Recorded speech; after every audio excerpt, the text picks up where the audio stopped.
sahabat Yuin, pernah nggak sih kalian itu ngalamin bingung?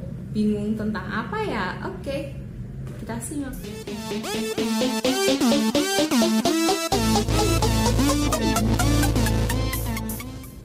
Aduh, aku bingung nih. Aduh, aku bimbang, aku galau, aku dan lain sebagainya. Pernah nggak sahabat Yuin merasakan itu? Yang pastinya saya yakin pernah ya, namanya bingung, sedih, seneng. Itu manusiawi banget ya. Jadi semua orang pasti pernah mengalaminya. Nah, Yuin punya tips di saat kalian bingung, apa sih yang harus kalian lakukan? Oke, langsung saja nih ya ke tips yang pertama. Tips yang pertama yaitu menyendiri. Orang bingung kok malah suruh menyendiri ya? Ya, menyendiri di sini dalam arti tetap positif ya. Kita harus introspeksi diri, kita harus mengevaluasi diri, kita harus berkomunikasi dengan Tuhan gitu. Terkadang kalau kita bingung dengan diri kita sendiri, aduh, kita mau lari kemana ya? Dia percaya atau enggak ya? Nah, di sini kita akan tambah semakin bingung. Justru ketika kita merasakan hal yang seperti ini, hal yang harus kita tuju yang pertama yaitu Tuhan. Kita menyendiri nih ya, kita curahkan apa yang kita rasakan.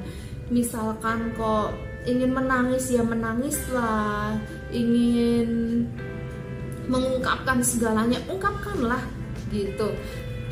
Kemudian setelah kita menangis puas, setelah kita menceritakan puas, kemudian kita sambil memikirkan, aku kenapa ya kok bisa seperti ini, aku kenapa ya kok bisa bingung dan lain sebagainya. Setelah kita sedikit tenang nih ya, sedikit tenang, sedikit lega karena sudah dikeluarkan egoisnya, amarahnya, apa aja yang dirasa seperti itu.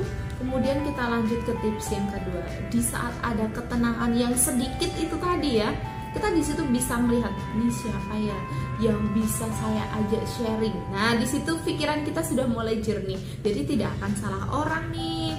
Oh, mungkin saya harus cerita ke si A atau saya harus cerita si ke B. Kayaknya dia bisa amanah deh, kayaknya dia bisa jaga rahasia deh, seperti itu. Nah, nanti ketika kita sudah menceritakan ke orang lain dan kita ajak sharing orang lain dan kita minta bantuan orang lain untuk menasehati, memberi masukan, memberi saran, disitulah kita akan semakin lega. Oke, setelah kita semakin lega, kemudian kita lanjut ke tips yang ketiga, yaitu memulai menyibukkan diri. Kita mulai nih menyibukkan diri, hal-hal yang positif. Apa ya yang kita sukai? Misalkan jalan-jalan, ya jalan-jalan aja. Oh, kok saya pingin masak ya? Ya masak aja. Oh, saya kok pingin apa ya, misalkan ingin ke sana, ke sini, ke sawah, terus lihat binatang. Hal-hal yang bisa menghibur kita lakukan itu asalkan tetap positif. Seperti itu ya. Dan tips yang terakhir yaitu pegang terus mindset positif. Jadi manakala kita sedang bingung, bimbang, sedih, kita harus punya mindset di dalam diri kita, di dalam benak kita, di dalam memori kita. Kita harus berpikir bahwasanya ini saya harus tetap pegang kendali. Kenapa teman-teman? Biasanya kalau kita bingung itu lebih banyaknya kita tidak bisa kontrol. Itu kenapa? Karena kita tidak bisa mengolah mindset kita. Dengan cara apa? Dengan cara berpikir positif.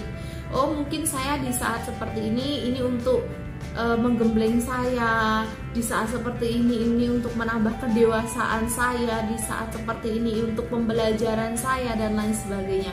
Disitulah kita bisa mengatur, mengolah mindset kita untuk tetap bisa berpikir positif, dan yang mana situ nanti kita tidak akan menyesali dengan kebingungan kita. Terkadang orang bingung itu dia tidak bisa kontrol diri, dia mengambil keputusan dengan begitu cepat tanpa dengan memikir, tanpa dengan mengambil pertimbangan seperti itu. Oke, terima kasih.